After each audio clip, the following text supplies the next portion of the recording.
The more things change, the more they stay the same. Not so this time.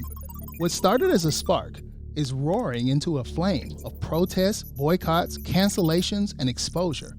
As Christians, we find ourselves in the middle of two voices, one demanding that we matter, and another that wants things normal.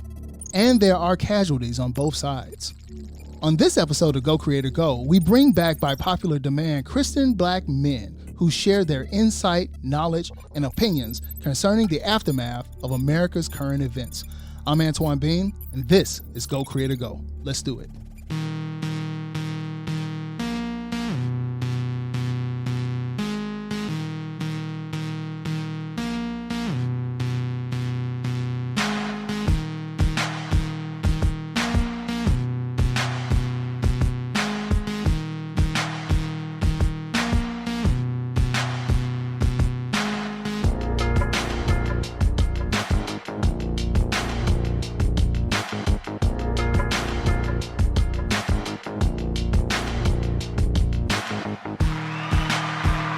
All right.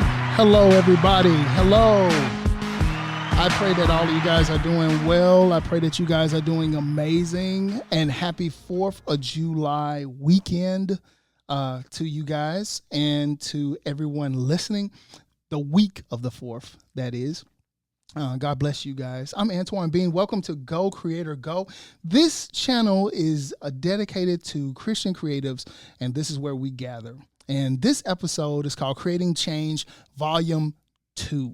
And this is a sequel, my first sequel to a subject matter that I've talked about before. And the reason that is because of the demand that I've had to bring these gentlemen back on the show.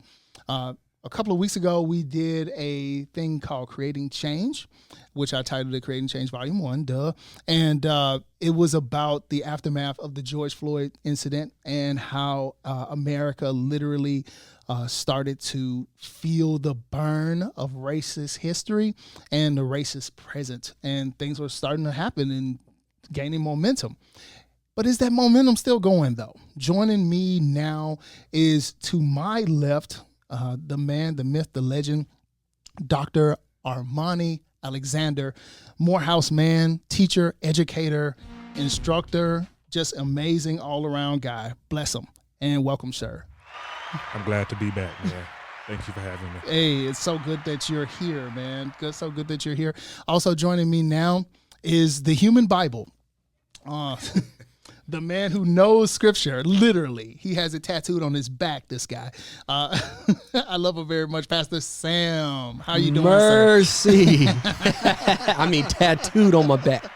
I mean, whole new chapter, whole New Testament, all on his back. And he's got, he just knows this word. He just knows it. And also the king of the mountain, if you will. He stands on the very top holding our flag. Literally, he mounts it on the top of the mountain. My man, Antonio Bright. Hello, sir. And good afternoon. I love this dude, man. So welcome, gentlemen. Where do we begin? Where do we start? So the last time we talked mainly about the aftermath of George Floyd protest and all kind of crazy stuff that is going on. Seems like things are kind of slowing down a little bit, though. Oui. But is it because? Okay, for example, I'm riding down. we're in Memphis, Tennessee. Mm-hmm. That's where we are, and riding down Poplar Avenue. Poplar Avenue is the main street that literally goes through the entire city, mm-hmm. and standing at the busiest intersection of Poplar and Highland here in Memphis was a gentleman holding a Black Lives Matter sign. He was not only standing there holding a Black Lives Matter sign, he was a white dude standing there holding Black Lives Matter sign. I thought that was quite interesting that I ain't seen nobody black protesting. As a matter of fact, it's all been about 4th of July. Yeah. Popping fireworks and getting, what you doing on getting the grill. Lit. Man, what? And the one person that I see standing for Black Lives Matter or standing for black people is a white dude standing on the corner getting literally, I saw him get cursed out 3 times at the light while I was waiting for the light to change. This guy got cursed out 3 times by other white people. for holding that sign, standing there. He was a tree. He will not be moved. He was standing there like, I said what I said. I'm holding this sign. Yeah. And to me, it almost made me think like, man, that's kind of messed up, because technically, does he really need to be standing out there? He took a fight that some people would say is not his. Yeah. Some people would say that's not your fight. He is literally standing out there taking the blows of something that he doesn't necessarily, does he really have to stand there? And why aren't we out there? You know what I'm saying? That's the even bigger question. Anybody want to jump in on that? Yes, I'll jump in with Come this on, one sir. right away. Come on. We're not out there just because all he got was cursed at. If we're standing out there, police are called, and we could have another incident. So see, that right there is a glaring example of the difference of why we have the issue. Right. We have a fear of standing out peacefully protesting, because anything we do peacefully could end in our demise. What you said was the worst that happened to him was he got cursed out. Yeah. Right. That I saw, I'm okay with that. I haven't cursed out by a lot of people. So I'm okay. That's not a big threat to me. But for one of us to stand out there and protest peacefully, police will be called in, dogs. We don't know what may happen. Right. So to me, that's how I look at that situation. Yeah. It's not to discredit what he's doing, but I have to look at it with a realistic perspective of why he's allowed to do it. Right. Do you, not to cut you off, but let me ask you this. Maybe that's what he thought too. They really do see now the quote unquote privilege. Yeah. They see it. So You know what I'm saying? that's it right there. That's an example of white privilege. Yeah. Like the worst he gets is cursed out. Yeah. Think about that. That's the extreme of him protesting. Yeah. Well, it is a popular intersection to make a statement. Like I think every Tuesday the anti-abortion people are there, and it's like a rotation. Oh, what's the cause of the day? They show up at that intersection. I think statistically it's the most frequented corner in the entire city. Yes, I think sir. the most hits within the city. Yeah. Yeah. Poplar and Highland. And it's not to discredit what he's doing at all. Right, sure. It's not. I applaud I him. applaud it and appreciate it, because it's very hot out there. Man, But to keep it in perspective, it's hot out here for a Yes. protester. I almost said something. Ooh-wee, and you're in the right city too. I don't think that it's lost its steam because of the way the world was put on notice throughout social media. Okay. When I see people in Germany protesting, I mean the largest country to protest, because they went through something very similar in terms of supremacy with the Nazis. And they make it very adamant that it will not happen again. Exactly. They've removed everything. And this is one thing, I got to say this because I always thought this was very interesting. Germany wasn't the first country to utilize its ideology as it pertained to white supremacy. The blonde hair, the blue-eyed, right, the Aryan white person. Yeah, the Aryan race. Mm-hmm. It was the white people of the South who seceded from America. Yep. Back in 1860. Yeah. And so Germany has a great history in understanding where it's come from towards its development to a new future. And they've removed, as the Bible will say, I'm a walking Bible, right? All their idols, right? That were framed from that mindset of, white supremacy, and we haven't. But I think the reason why I don't believe that it's losing steam is because the world has put it on notice. And number two, they're bringing it to the UN as a international issue with the United States, right? Which I don't think we've had many of those with the UN. Not a whole thing, not a whole lot at the UN. I would definitely agree with Pastor Sam. It's like, we may not see as many people, posting on social media. We may not see as many people out protesting, but we still see things happening around the country that I think should have happened. Absolutely. We just talked about it before we came on, the Mississippi changing their flag. That's a big deal. That's a big deal. The Washington Redskins. The Washington we talked Redskins, about that too, the statues coming down. Yes. Minnesota's getting rid of their police department. Yeah, so, absolutely. Which is crazy. So it makes you wonder, that situation that happened in Memphis a couple of years ago that made national news with taking down Nathan Bedford Forrest's statue, and Jefferson Davis, the former president of the Confederate Nation, taking his statue down from downtown. Were we ahead of our time? I think we pushed the limit, but you have to remember Memphis has one of the largest populations of African Americans in the nation. It has the biggest concentration of See? black people in the entire country is here in Memphis. Just ask the Black Panther ticket sales. The concentration wise, because of where we're located, we're almost in the center of the country. So Memphis and the surrounding areas, yes, there are more African Americans in this spot than anywhere else. Yeah, and I think that's kind of what pushed that. I actually knew the aldermen here in Memphis. Yes, the guys who bought that lot of land to kind of make that stuff happen. Right, it was very slick, very ingenuitive. Exactly. Yeah, it was very. That's why you can never say that African Americans aren't intelligent. Right, very advantageous. Get out of my face with that. But I think we were talking about it a little earlier, and I always liken movements of this nature to a fire, a really good fire. If you're grilling, I pride myself now. Come on, sir. In being a decent chef as it pertains to the grilling I function. guarantee you can't outdo me. I don't know. I've actually heard about Dr. Alexander's. Really? Though. I actually have. Listen, talk to my wife's brother. Okay, come on, sir. All I know, I've never heard this word used in this context. I'll taste test both of them.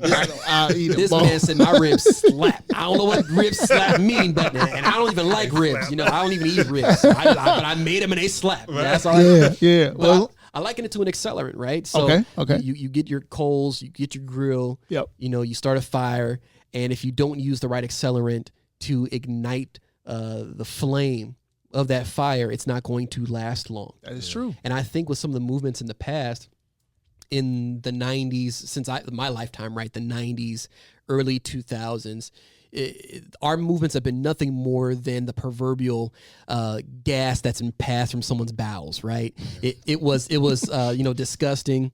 It was insulting, but it went away, right? And I think with this, we've lit the right fuel.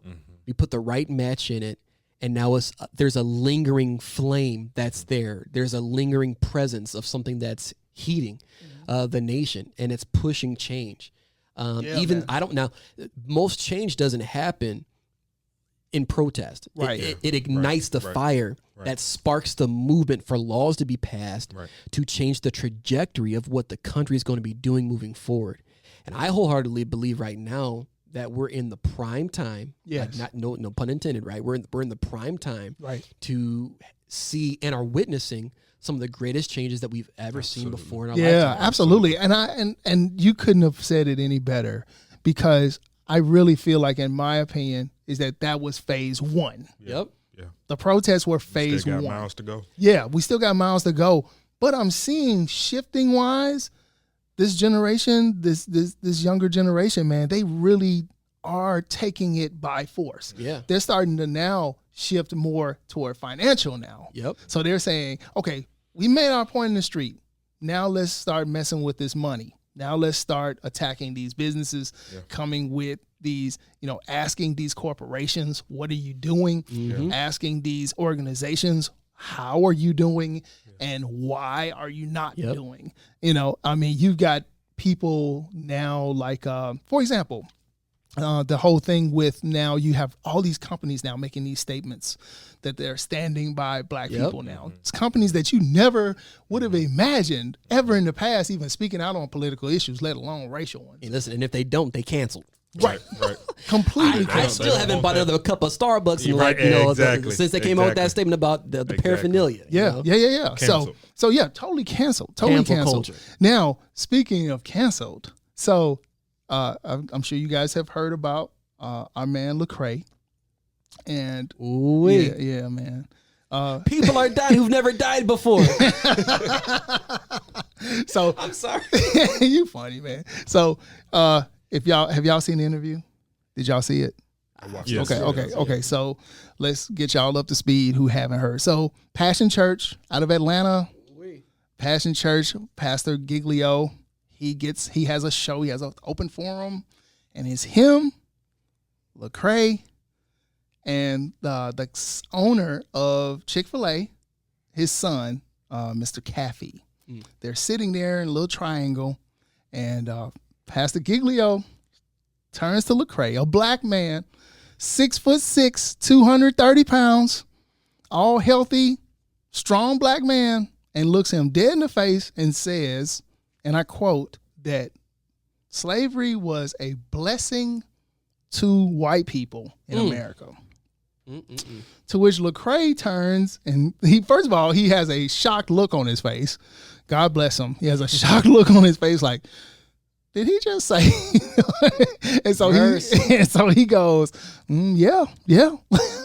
And so people immediately try to cancel him because they think that he cancel agrees. Lecrae or cancel Passion Church. It seems that they've been more attacking Lecrae than Passion Church, which is interesting, but See, so even with that, I got to ask the question: who's canceling Lecrae, and who's canceling Passion Church? Because I feel like, and this is where I get a little offended. Yeah, because I'm an African American male who is very learned and educated. Yes, right? you are, sir, and very well read. Iowa. Listen, Minnesota, Wisconsin. Come on. Right? So I've been around both parties. Yep. But one thing that kind of offends me is black people attack their own so horribly and aggressively. Yeah. Absolutely. I mean, we are one of the, and I'm saying this as a black male. I got the answer for that. I got the answer for it. I'm going to say this and you give me the answer. Yes, sir. You give me the solution to my concern. I got a problem. Come on, man. Come on. Because I'm offended at the fact that we are one of the only races within, or ethnicities within the world that will attack our own. I'm not talking about Africans. I'm talking about the black men in the United States of in America, the U.S. That's right. Who will go out and attack their own, tear down their own, and we're almost like crabs in a barrel or crawfish in a barrel. Yep. Because every time one person begins to elevate and come up, and when we make a mistake, we're so quick to tear them down. Yep. We're so quick to be extremely opinionated on them. Yep. And we lose grace. I'm sorry. I was doing some research the other day. And what prompted this research is like I saw a post on Facebook, and bless her heart, I don't know her, but she was like, "This is why I don't support black businesses." Yeah. And she went on this long rant about whatever happened between her and the person that she was trying to buy whatever product from. And in my mind, I was like, why do we always do that? Because now we've seen more black folks trying to support other black businesses. Right. But by the same token, we're seeing more people saying, well, this is exactly why I don't do this. But you'll go to McDonald's, they'll mess up your meal every day. Attitude and all. Attitude and all. And you go back and you say nothing. Right. But whenever it is that we try to support other black businesses, we give them no grace. Nothing. To no mess slack. up. No slack. And you're exactly right. We attack our people more than we ever do anybody else. Here's the answer. Twofold. Willie me. Lynch letter. First of all, Willie Lynch letter. Go against each other to keep them divided. Yeah. And secondly, you got a sister, right? Yep. You got any siblings? You have a twin sister. Oh man, I got 7 siblings. Fam. You got 7? I got enough siblings for us all. Okay, cool. Well, you can definitely get what I'm saying here. I have a younger brother, so when we're at the house and we have squabbles with our siblings and our cousins and all that, and we are we gonna go in. Like when we fight, we fight. You got A-type personalities. Man, we fight. Yeah. We go in. We da. Soon as you go outside, here gonna bully around the corner. Now, how come you don't have that same energy to whoop him like you just did your brother? Over the Atari game. How come you ain't whoop him like you whooped him? It's the same thing. No, man, I go after that bully before. I'm just as upset with my brother as I am with the bully. I don't care. Yeah. But I probably have some anger issues I got to deal with. I ain't gonna lie. But I'm saying but as black people, we do that. We quick to beat up on each other, but then the person who's actually saying I'm going to oppress you. Yeah. We don't come at him at all. We don't come at him with that energy. Wow. We come at him, well, you keep both hands on the wheel. But why don't quiet, the Jews do don't that? look them in the eye. I can maybe give another perspective to that. So this is why it's so important that we don't let off the gas of understanding all the damage emotionally, psychologically, and mentally that slavery and oppression did. Yeah. Because the master has beaten us so much that we're not going to go against him. So if nothing else, I can at least fight with you. And even if it's not to win or to help you succeed, I can get out my frustration. Yeah. Well, here's the thing, though. When you look at the hierarchy of how slavery was set up, it was the overseer that was Yes. really the one that was inflicting the fear. Yep. Yes. The owner, the master, you never really saw him.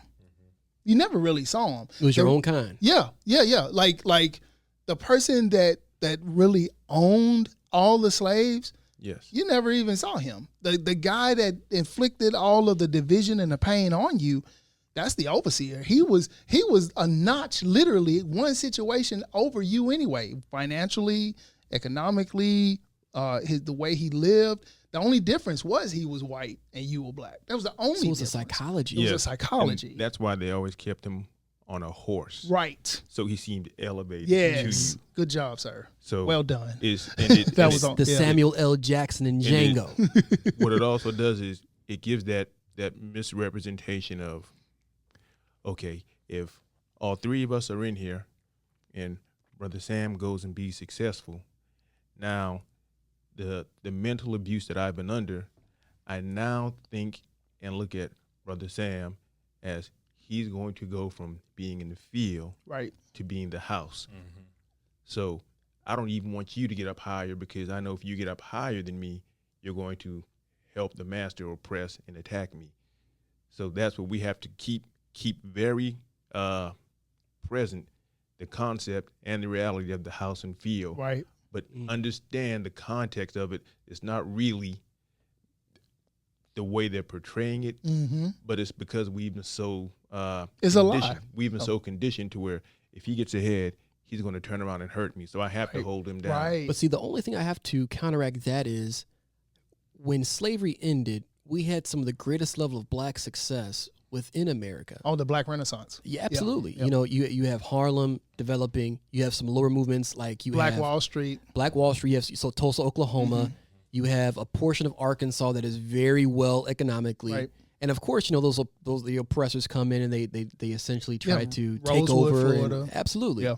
So my question is, we've been able to overcome that before, even after that moment of slavery. You know, in terms of the 400 years of oppression, the years of Jim Crow. Right. But my question is, if we were able to do it then, what's stopping us from doing it now in a more, not as liberated as we need to be, but a more liberated society than where we were? I believe that, to me, I believe that part of that is that we may have gotten a little spoiled in our oppression. Mm. You know, one thing about Martin Luther King and Malcolm X and all those guys were hungry for it. They had a fervor that it just wasn't enough. So are you saying we become content in Absolutely. convenient covenants? Absolutely. Absolutely. I really believe that. And that happened in the 70s Mm-hmm. because when that occurred was the blaxploitation movement. When the blaxploitation movement, it's like, where do generals go when the war ends? They don't. They die. You know what I mean? There's no war to fight. Mm-hmm. So when Dr. King was assassinated here in Memphis, 20 minutes from where we are right now, it literally took the wind out of our sails, and we were like, man, forget this. Forget this, man. I'm gonna go disco.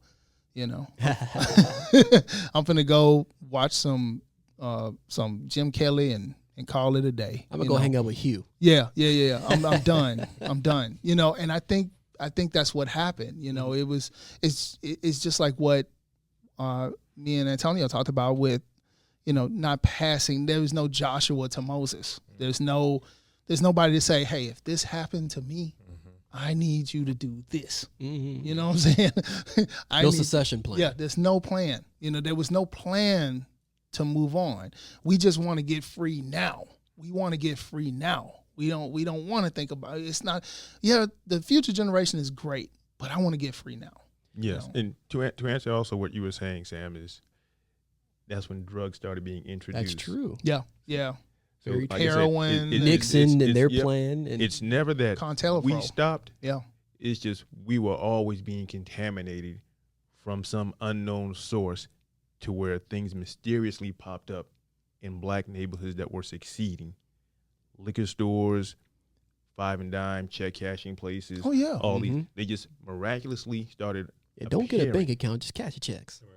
Yeah. And that stunned it, because if I can attack the successful black mind, and I can distract you, and then I can break the foundation at the home, and then I can I can get you to get away from believing in God and having faith and having a foundation to where now crack becomes your God. Yeah. All of these things. Now you're not as focused and driven to achieve the same things that you were once achieving. Right. Yeah. So now you become like distracted by so many things. Yeah. So that's where that kind of got derailed. Yeah. You know- And then too, like you mentioned crack too, and then drugs being introduced, which is amazing because after the civil rights movement ended and leaders started either getting quiet or dying off, particularly the Panthers were the last stand. Yeah, They that was it. And by that time, Angela Davis was on the run hiding in Cuba. Stokely Carmichael was overseas in Africa. Kwame Ture, God bless his soul. Eldridge Cleaver was on the run as well, him and Kathleen Cleaver. And Fred Hampton was murdered in Chicago. Mm-hmm. So then they were dispersed all over the place. Huey was in and out of court. Bobby Seale in and out of court. So H. Rap Brown and those guys in and out of court. Sada Shakur and all those guys in and out of, the New York Nine, the Chicago Nine. They were in and out of court. Yeah. So then black people, we really just decided, forget it. I'm going disco and I'm chilling. But what happened was it was popular to be black. So our neighborhoods started to get funded, basically flooded with opportunity. Mm-hmm. So then the money started to show up. So what did we do as community-based people? Because we were still hungry, remember? So Yep. we were still hungry with community.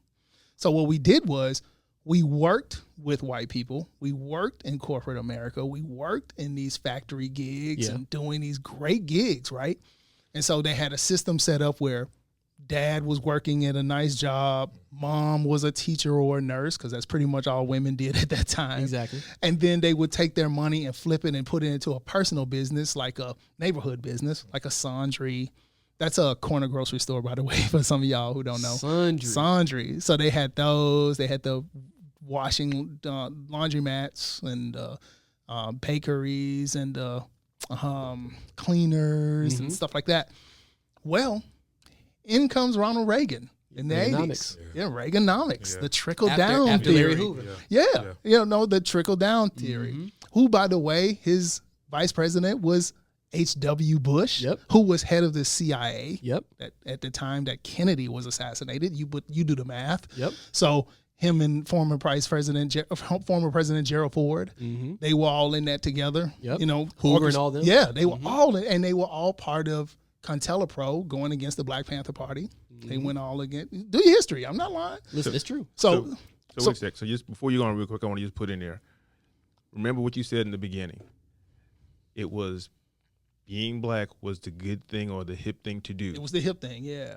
Now we have Black Lives Matters. Mm-hmm. It's the fashion trend. It's the cool thing to do. Yeah, that's what I was. We're working yeah. together with white people again. We're getting funded. The distractions now are just this technology is where we're resourcing our money back into. Which I'm actually going to get into that. So just to be mindful. It's Yeah. like we're seeing this. We've seen this show before. Yep. We just have to now be better equipped to advantage. And understand. I think this generation is really hip to that. I think they are. I think this is where the turn left is going to happen. I really believe that.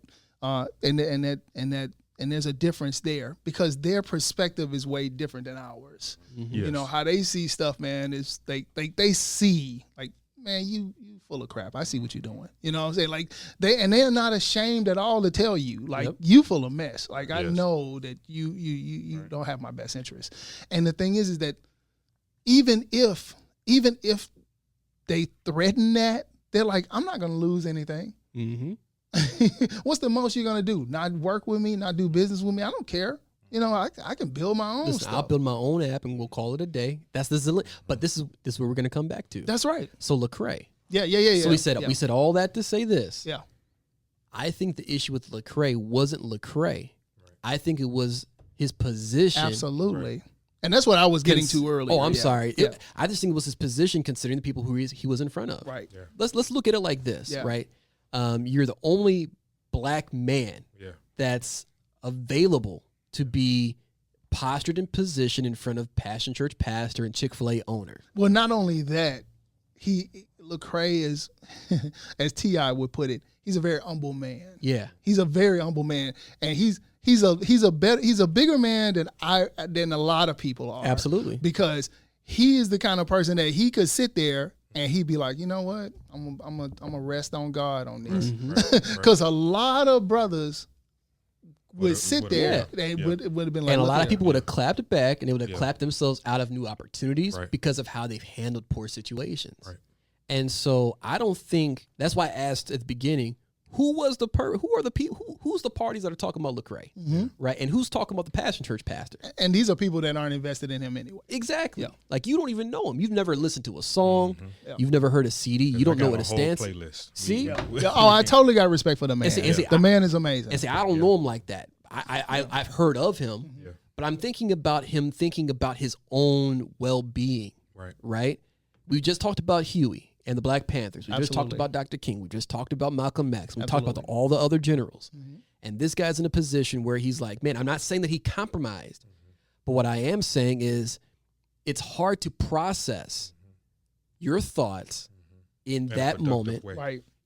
and then to immediately come out with a Right. good level-headed response. Yeah. Yeah. Because I just read that actually Bernice King was Yeah. supposed She was to supposed be to be on the show. with him, but backed out because of some. Yeah, some she had a health personal issues. Yeah. injury. Yeah, she tweaked her back. I just wonder how the conversation would have went had he not been the only Exactly. black person on that stage. It may have been for her protection because, as many of you guys know, Bernice King, Reverend Bernice, is not one to play with. She ain't gonna hold her mouth. She is She not. gonna say the She- truth, and she gonna Yeah, let it she be known. would. She would have baked his bread right there on TV, Yeah. like for real.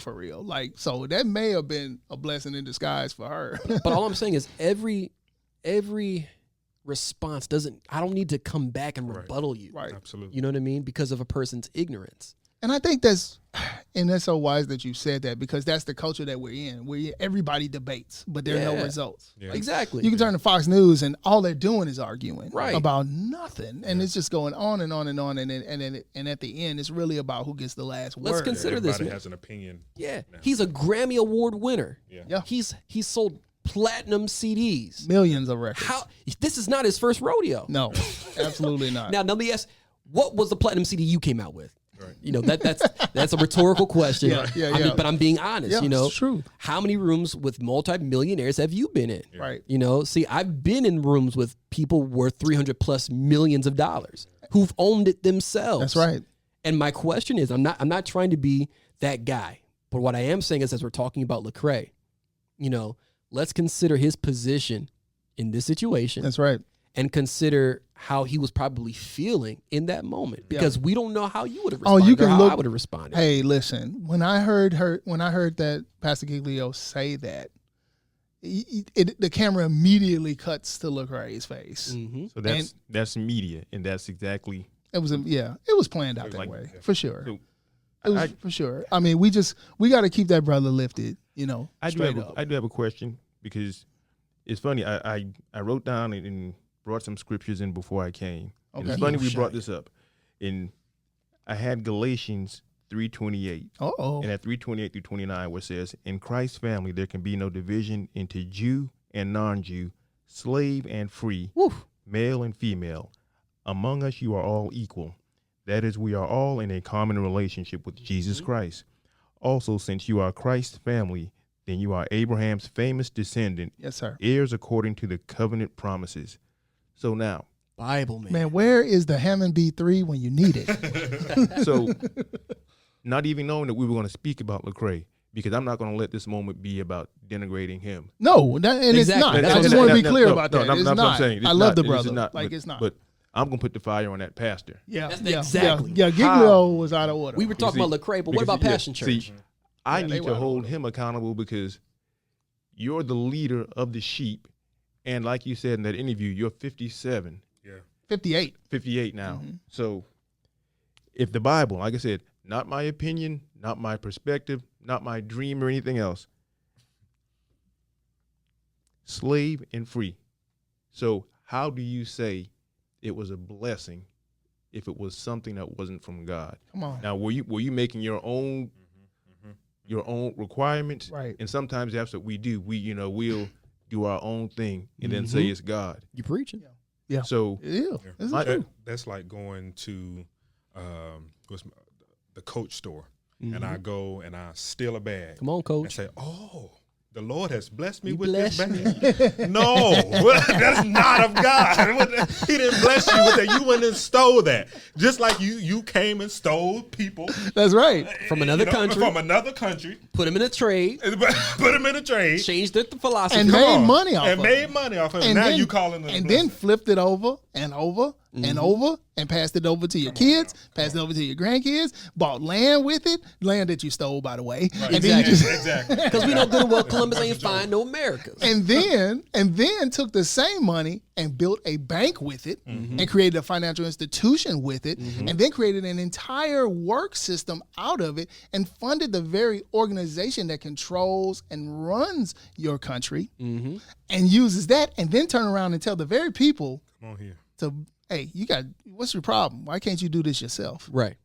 So again, my thing would be just like the tragic incident with Mr. George Floyd, Yeah. the police officer. Right. The calmness and the posture with which he said it, like there was no apprehension. He said it with a calm and steady voice, like he was saying what he really felt. Mm-hmm. So that feeling just didn't pop up in him in that moment. He felt that since 1962 when he was born. You know, Well, apparently the two of them have history. him and Lecrae. No, George heard that in that police George officer. Floyd and the police officer have history. Oh yeah. They've known each other for years, and apparently they were like oil and vinegar, like water and vinegar. They never got along. And- Premeditated. Yeah, it was premeditated for sure. He's gonna sit on your neck today. Yeah. So apparently he has been savoring that moment, which explains why it was 8:46. Mm-hmm. You know. So yeah, but all of that's going to come out in the trial. Exactly. You know, which I'm more than sure will be on TV. Ooh, this will be another. This is another OJ listen, situation. Yeah. If they let the man get out. Oh no, I truly don't think that's going to happen. They would be insane. I'm telling you, I said it earlier. Be very careful. It's getting a lot of publicity. They're going to use every distraction. Maybe have to move to a different venue. Yeah. They are going to use that the police officer was in fear. And that becomes more of an objective, subjective type of thing as to I He can't looked pretty say- calm to me. But I can't say He what smiled was and- threatening Yeah. or fearful or what was causing you Had fear. his shades on his head and all So, that. And again, it was a discouraged But that's practice. subjective too. But yeah. it was a discouraged practice for their police department. It was allowed, and it's written in there. Yeah. It just was No, frowned upon. that wasn't allowed in Minnesota. They didn't train that within the academy. Yeah, that was something didn't train he that. did. Mm-hmm. He did that. He was like, that's not a tactic that they do. Not in Minnesota. No. Okay, I'm gonna check it. I was reading through and like, I remember listening. And I was listening to a report okay, that was not a practice that they taught their policemen that were coming in through the academy in the Twin Cities. That's not something that they practice. That's not something that they learn. Okay, got you. Now, whether it's legal or not, I'm not sure about that, but that's not something that they're taught. Okay, got you. Yeah, that's something. Thank you for the completely correction. No. No. It was completely crazy. All right, guys. Well, we're going to take a quick break real quick. And when we come back, I want to talk creatively about, because we've seen some of the most creative stuff in this season, probably in our generation. Like, we've seen some really creative things. And I want to talk about what it will take creatively to continue to spread this momentum of growth and change. So this is Go Creator Go. I'm Antoine Bean. We'll be back.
All right, guys, we are back. We are back. I am back with the panel of doom. I couldn't think of the Justice League thing, so I thought the Legion of Doom. So Legion. Yeah. All right, so we're back with the assembly of the fellas, some of my favorite people in the world. Future Dr. Armani Alexander, Doctor. Pastor Sam Fitten, Idiosha. and my man, the man, the myth, the legend, Antonio Bright. So, coordinate. My man, first of all, I also want to announce too that Go Creator Go will soon be visual. Man. To God be the glory. So pretty soon we're going to be visual. So you guys are going to be able to see Antonio rocking this 1990s shirt. It's fresh. It is fresh for real. I have not seen one of those shirts since I was in college. Like, that is so dope. That is so dope. Man, I don't know where you find these shirts, man. I mean, like, it's so amazing to see that because you're my brother in arms because we're around the same age. So, man, that's so cool to see that stuff, man. I'm a 90s guy. So when I see stuff like that, man, with the Martin designs and the red, black, and green and all, it's just so cool to see that. Sir, when you said Atari earlier, that I don't know if anyone else caught that. I was like, there's a generation like, what? Atari. Maybe I play that Pong game. No, I'm not that old. But yeah, no, I didn't have a Pong game, so I came Atari and Sega Genesis. Yeah, I was Sega Genesis. Sega Genesis and Sonic the Hedgehog. Yeah, and man. Lion King. Oh yeah, and NBA Jam. Listen, Yeah, he had to man. use that Bill Clinton cheat code. And the George Clinton one, the Yep. P-Funk. Yeah, Yep. man. And they got the arcade one up now of the NBA Jam. Are you serious? Yeah, it's like $250, but Wait. The like a big arcade. yeah, like the arcade, like the cabinet arcade. Are you serious? Yeah, the one up arcade. Yeah, man. I'm about to buy that. Yeah, they got NBA Jams, Hang Time, and I think the special edition version on there. Then he bring Shaq Fu back. Or is that Yeah, Shaq Kung Fu Shaq game? Fu. Yeah, that's awesome, man. With the Fushnikins. Yeah, man, you 90s for real. Listen, all day. Yeah, that's what's up. 100%. Man, now speaking of all, because all that is creative stuff. So we've seen some amazing creative moves that have been made, and probably the most recent that I can probably say right now is the Kanye West Gap situation. First of all, that is a stroke of genius. He's a billionaire already. He is, and I think a lot of people are a little surprised because he joined with the Gap for just apparel. It's not shoes. So you Yeezy heads out there, y'all are safe. But the problem is, not a problem, but the question is, why didn't? Because he has a apparel line with Adidas. Why would Adidas not raise a ruckus about him signing an apparel deal with the Gap? I have a theory, but I want to hear what you have to say about it, because you're a business guy. You talk to Fortune 500 companies all the time. So what kind of move do you think this is? I have a theory, but I think you probably have a better insight than I do. I don't know about that. But what I will say, I don't know if Adidas strategically solidified an exclusive only deal with Kanye. Yeah. And if I'm Kanye, I'm thinking that all of his stuff with Adidas are really high quality, like high volume, Right.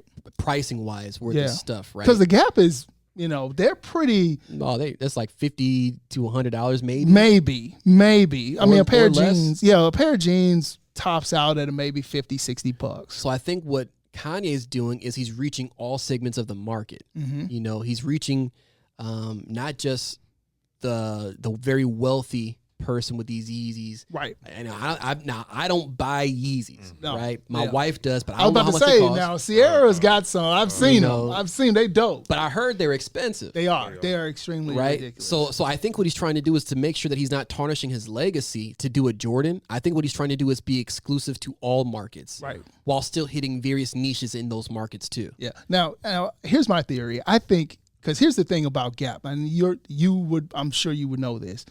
I've been kind of following them for a while. I used to be really big on them in the 90s. I used to be really big on Gap with the Product Red line they had, where they were supporting HIV and AIDS in Africa, and they were huge about that. And even to this day, I have a red jacket, leather jacket. I love that jacket. So I used to stay in the Gap all the time. Gap is traditionally Americana, so that's in the same line as Ralph Lauren, Tommy Hilfiger, Polo, Prep, Claire, prep wear. You know what I'm saying? So that's traditional Americana. Kanye West's style has been that. He started out Americana College prep. with college prep, college dropout, and all that. Which, if you do your history, that style actually comes from Africa. From the prep school styles of Africa, and the styles of the shirts and the stripes and all that are actually, if you look closely at them, they're African flags. Wow. Yes, the formats of them were modeled after flags in Africa. So if you take a look at them and see like the patchwork and stuff like that, a lot of the flags from the nation of Africa, whether it be Cameroon, Sierra Leone, Central Africa and Southern Africa, even how you see the new South African flag, it literally looks like a polo shirt. Wow. So yeah, they kind of took some of those. It was influenced by some of those ideas of how those flags are designed. So he's making Gap a black line. Well, this is my theory though. Check this out. So Gap was very successful 80s and 90s. They've been around since 1969 from San Francisco. Like I said, traditional Americana. And in the early 2000s, mid 2000s, they got a new CEO who knows squat about fashion. He's a numbers guy. Analytics? Yeah, he's all the analytics guy in the room. I think, don't quote me on this, but he did some numbers work for Liz Claiborne and got Liz Claiborne out of bankruptcy. And so I think that's what got him the job. Claim to fame, yeah. Yeah. So he knows nothing about fashion, merchandising, anything. He just knows how to make money. He's the bottom line. Well, as you can see, it's not really working for the Gap. The company has reached the lowest sales possible. If you notice, they're closing stores right and left. True. The only thing that's really keeping the store afloat is the fact that they own Old Navy. True. So they own Old Navy, and everybody goes to Old Navy, especially college kids. Love Old Navy. That's why they're strategically by colleges and universities. True. So they do very well. They also acquired Banana Republic a couple of years ago, which was, to me, the smartest move that they've ever made. They purchased Banana Republic and bought them because they were independent. They had their own thing, and then they filed Chapter 7, and then they bailed them out. They bought them. I believe Kanye West, from the beginning of this fashion thing, has always said, I want to be a head player in that industry. But he failed the first time around. He did fail the first time around, but he did it independently. No companies would intern him, and no companies would allow him to work with him. So what I believe is going to happen is this deal with Gap is a test run. I believe that ultimately they're either going to give him the company or he's going to buy it.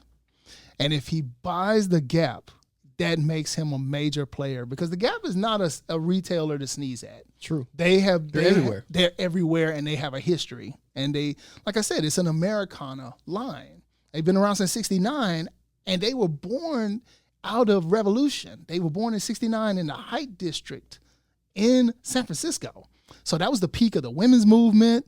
With Angela Davis and all that stuff going on over there. So you see how all this is tying back in. So that plays a part in it. Gap has always been a revolutionary company. Even talking about, and if you want to go there with political stuff, they were one of the companies that were front and center back in the 90s talking about racial inequality. They did campaigns to support President Bill Clinton when he ran against George H.W. Bush. They also were the first company, fashion-wise, to support gay rights and the rainbow and all that, incorporate that into merchandising. They were the ones that did that first. They did the thing with Product Red, where they teamed up with U2 and Bono, and they did that whole thing with Oprah and all these other celebrities and Apple. They did synergy with other companies that weren't even in their realm to do with Product Red, to bring HIV awareness in Africa and raise billions of dollars for them, which I would not be surprised if Kanye West on his watch brought that back. I would not be surprised if he brought that back. You know what I love about this is that, to your point and to your, it's building Kanye's credibility in his portfolio. Right. To be able to say, I've done X, Y, and Z. Yep. these are mine, because he's talking to money people, right? Yeah, absolutely. So the 1%ers in the world don't care about race per se. They have a perspective because in that area they're a little ignorant, right? Because of their experience with people. Yeah, they have no idea. But what they do know is that money talks. Yep. And if you can show that I've moved this needle for a major player, for a major company that is currently shutting down stores, like if Kanye could have gone to a JCPenney that's almost filing for bankruptcy now, right? Or Kmart or something right. like that. Yeah. Like, well, you know, his wife was a part of Kmart, wasn't she? You know, That's right. So I don't know if you want to go with Kmart. That's right. The Kardashians are known for many things. They revitalized careers. They've raised the dead. You know what I'm saying?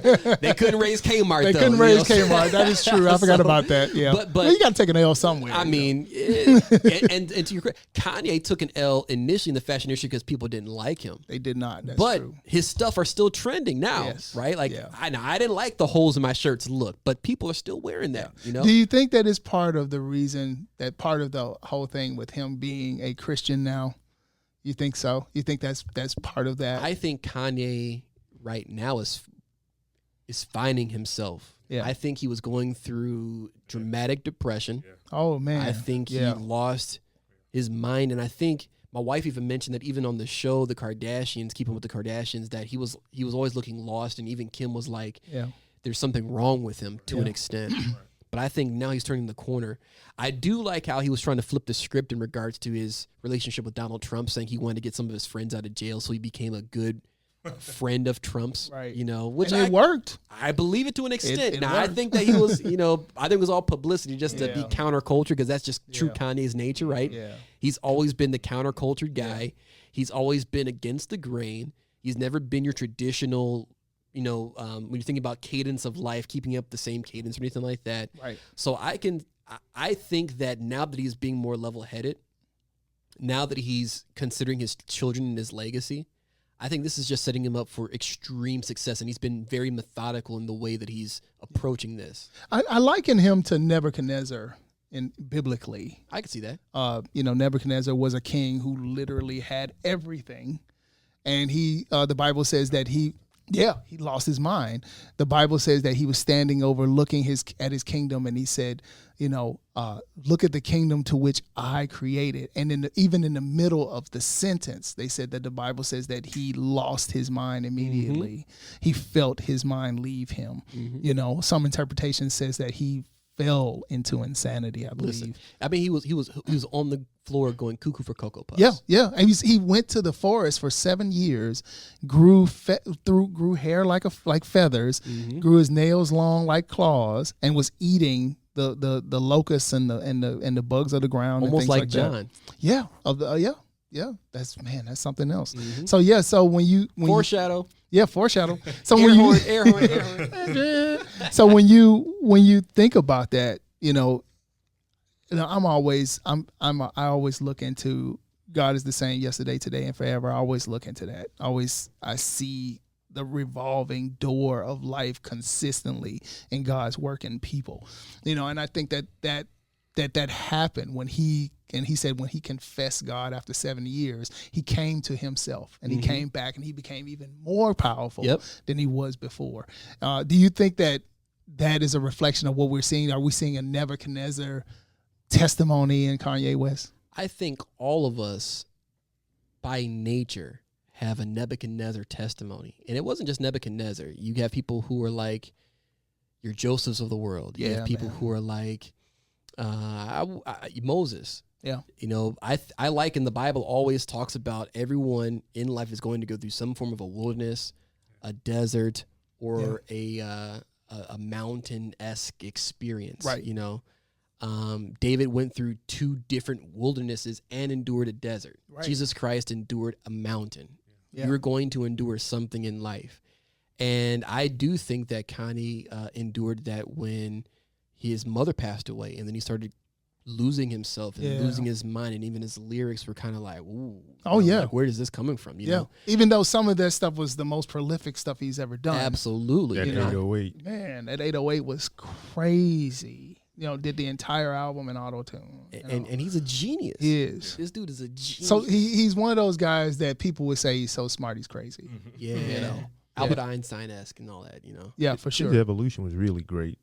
Going from when you take back to the car accident, just Oh yeah, to yeah. How he the- did Through the Wire. Oh my the, God. Yeah, it's genius. the speech about George Bush Yep. with Michael Myers, then the whole Taylor Swift thing, Right. to just see the evolution of what he's been able to do.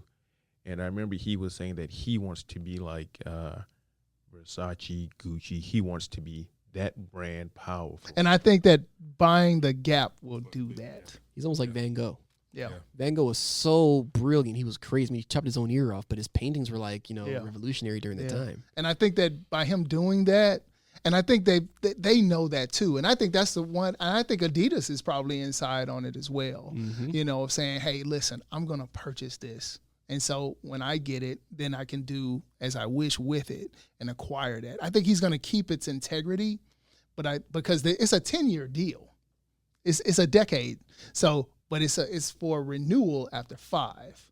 So I think that that's just what they're telling us. But I think that in truth, it's probably a You be year. my successor. Yeah. You take this thing over, but Yep. let me see what you can do in this first 5 years, because Yep. I can choose to go in another direction. Right. And I think after a year or so, they're probably going to make the announcement of, yeah, he's doing so well with it, you know. And then, again, to circle, and the reason why I open this door is because it circles back to the very beginning of this show where I talked about phase 2 economically. You know, people have been saying, well, why is Kanye not saying anything? Why is Kanye not saying anything? Well, he's saying it. He's just not saying it the way you want him to say Exactly. it. So he's doing moves in the boardroom. He's doing moves at the bank. He's doing moves with labeling. And that's part of why I always hated when people attack folks for not having anything to say or not putting stuff on Instagram Right. or Facebook or not speaking out. They may not, like you just said, they may not be speaking out in the way that you want them to, That's right. or that's always vocal. That's but right. Some things are hidden. You won't see until it hits the fan. That's right. And That's right. I think what you're saying about Kanye is absolutely And brilliant. even He's to this making extent, moves in that boardroom. the Bible talks about it like Yeah. this. Those that are speaking and being mouthpieces of God Yeah. are no more than fools. Yeah. And Kanye's done a whole lot of foolish things. Yep. Yeah. And many people who are wise would say that's crazy. Well, God takes the foolish things and confines the wise. Confines the wise. And that's First That's Corinthians chapter 2, I think, or something Yep. like 1 or 2. And what I think he's doing through Kanye is he's taking a person who's been extremely foolish Yeah. and confining the wise. Well, I don't like what he's doing with these Sunday services. And I don't like what he's doing and all this gospel stuff. And I don't like how he's not speaking up. You just don't like Kanye. Yeah, you just don't like him. And it goes back to what I was saying about Lecrae. It goes back Yeah. about that because Lecrae to me is one of the most brilliant minds spiritually, Christian, as a Christian man. He's one of the most brilliant people out there right Yep. now. And he's one of those people that I think that it's going to be a situation where people are not going to appreciate him until later. Yep. That they're going to be like, man, Because he revolutionized it. Yeah, he did. He changed. He moved the needle on the record of that. I can Pun even put it intended. like this. He made it to where Molly Music could feel comfortable being himself. But that's a conversation for another Yeah, day. that's a whole nother I'm thing. sorry. I'm just thinking about it. You know, Yeah. we're talking about people, whether you like it or not, have been extremely gifted. Yeah. And you're looking at the gift and expecting them to be great in everything. Come on, man. And I don't think that's how it works. Yeah. You know, because they're only human. So as creative people, what would you say is our responsibility right now? Be you. Yep. Be comfortable being great at what you're good at. Yeah. And don't feel like you have to conform to a society that's demanding more from you that you can't produce. So don't be conformed, but be transformed. Absolutely. By the renewing of your mind. Transform your gift. You know, elevate your communication and how you cultivate what you're doing. Yeah. And communicate that. Like Kanye didn't have to speak out anything about Black Lives Matter because he's saying Black Lives Matter because I'm about to buy the Gap, fam.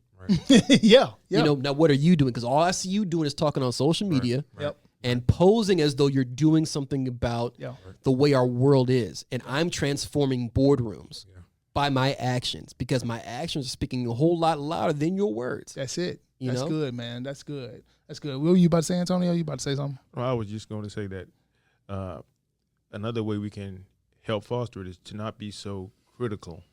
Just because you don't understand it doesn't mean you have to criticize something. And you can relate that back to life, to race, to cultures. If I don't understand, say, someone that's Chinese, Mexican, or whatever, it doesn't mean that I criticize them.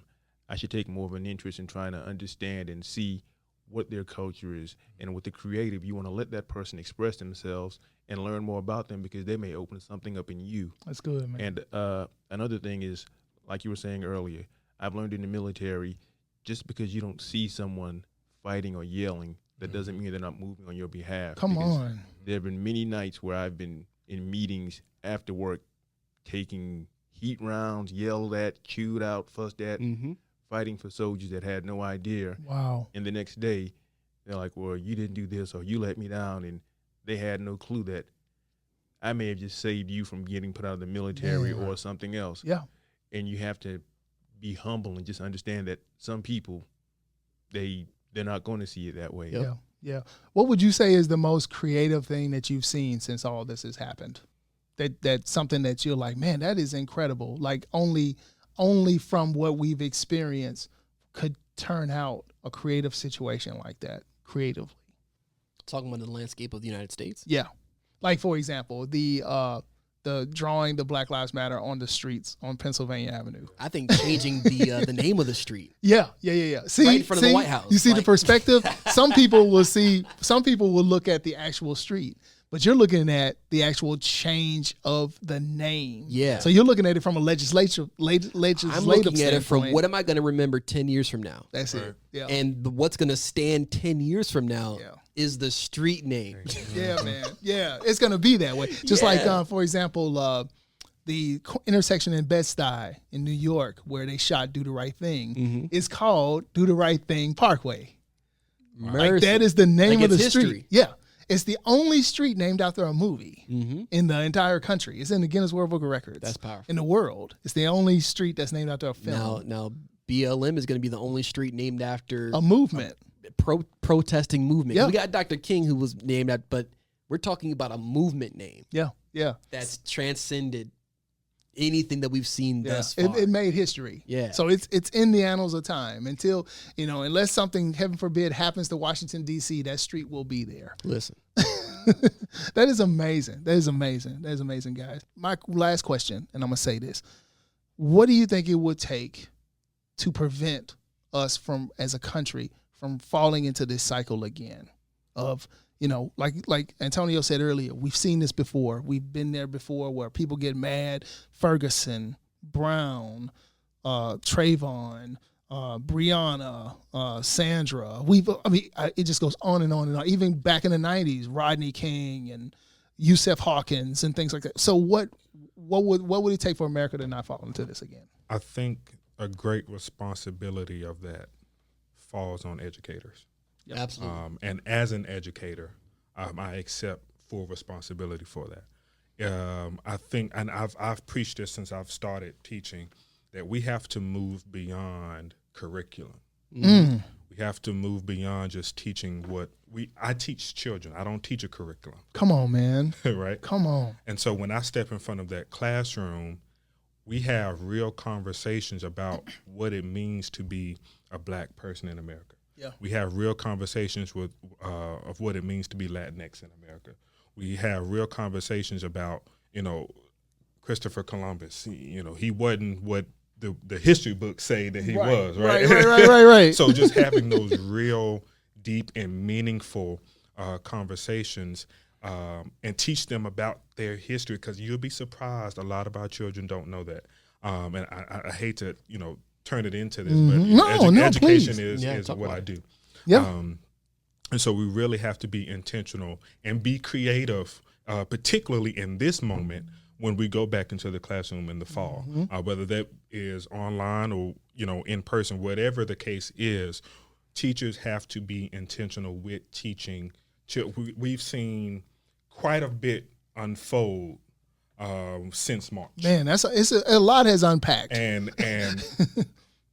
kids are not stupid. They're not crazy. They see and they're watching plenty of sense. What's going on. And if we are not intentional with speaking about those things, we are doing our country and our children a grave disservice. Wow, that to me, I think couldn't close it out better. So yeah, that's amazing. Thank you guys so much again. We're gonna have to do this again. We gotta do this again, man. It's gonna be a volume 3, so it's like Blueprint. Yeah. So we got Mercy.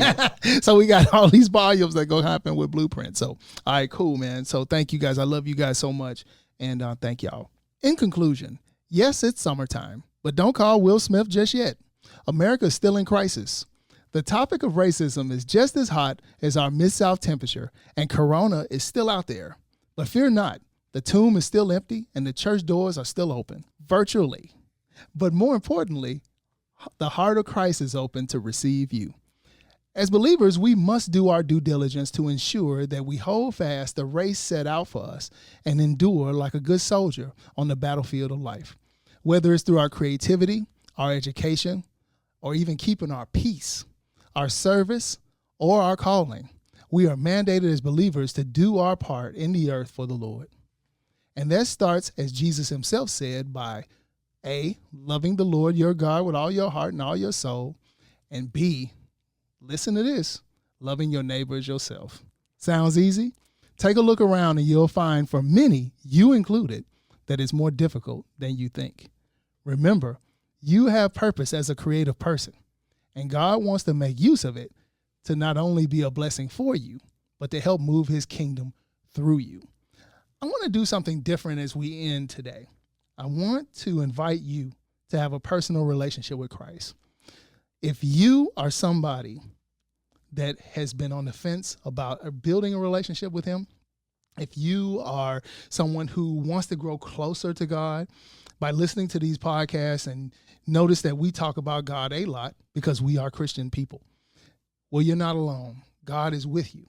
And if you want to make the choice to follow Jesus Christ, I would urgently suggest that you go to a Bible-based church, connect with people who are believers, and seek the Lord yourself. The Bible says that seek him that he may be found. And that when you seek first his kingdom and his righteousness, all these things will be blessed unto you. Well, what are these things? Long life, understanding, wisdom, love, mercy, grace, abundance, and peace of mind.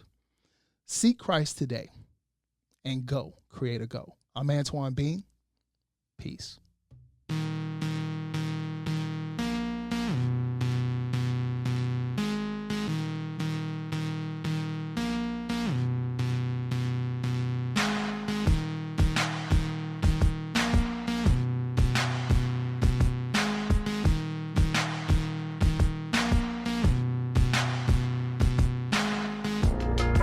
Go Creator Go was created in Memphis, Tennessee at the Triumph Media Works Studios. For more information on Triumph Media Works Studios, check out our website at triumphmediaworks.com and follow Go Creator Go on social media at Go Creator Go on Instagram and Facebook, and at G Creator G on Twitter. Until next time, be blessed.